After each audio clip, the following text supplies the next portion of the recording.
ನಮಸ್ಕಾರ ವೀಕ್ಷಕರೇ. ಈ ವಿಶ್ವ ಮಹಿಳಾ ದಿನಾಚರಣೆಯ ಅಂಗವಾಗಿ ನಿಮಗೊಂದು ಗಿಫ್ಟ್ ಇದೆ.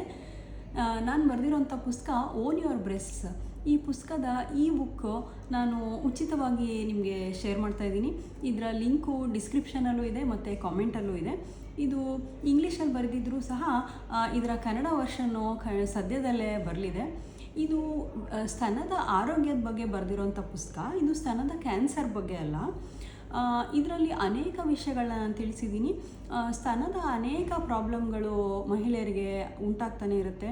ಅದು ಬರೀ ಕ್ಯಾನ್ಸರ್ ಅಷ್ಟೇ ಅಲ್ಲ, ಸ್ತನದಲ್ಲಿ ನೋವು ಕಾಣಿಸ್ಕೊಳ್ಳೋದು, ಸ್ತನದಲ್ಲಿ ಕ್ಯಾನ್ಸರೇತರ ಗೆಡ್ಡೆಗಳು, ಫೈಬ್ರೋ ಅಡಿನೋಮಾ ಇರ್ಬೋದು ಅಥವಾ ಫೈಬ್ರೋ ಅಡಿನೋಸಿಸ್ ಅಂತ ಬೇರೆ ಥರದ ಗೆಡ್ಡೆಗಳು ಕಾಣಿಸ್ಕೊಳ್ಳುತ್ತೆ.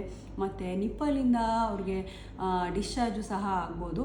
ಸೊ ಈ ಥರ ಎಲ್ಲ ಪ್ರಾಬ್ಲಮ್ಗಳು ಕಾಣಿಸ್ಕೊಂಡಾಗ ನಾವು ಯಾವ ಆರೋಗ್ಯದ ಬಗ್ಗೆ ಕಾಳಜಿ ಹೇಗೆ ತಗೋಬೇಕು, ಯಾವ ಪ್ರಾಬ್ಲಮ್ಮು ಕ್ಯಾನ್ಸರಿಂದ ಉಂಟಾಗುತ್ತೆ ಮತ್ತು ಯಾವುದು ಕ್ಯಾನ್ಸರಿಂದ ಅಲ್ಲ, ಮತ್ತು ಕ್ಯಾನ್ಸರ್ ಬರ್ದಲೇ ಇರೋ ಹಾಗೆ ನಮ್ಮ ಜೀವನ ಶೈಲಿ ಹೇಗಿರಬೇಕು, ಆಹಾರ ಶೈಲಿ ಹೇಗಿರಬೇಕು ಅನ್ನೋದು ಸಹ ಹೇಳಿದ್ದೀನಿ.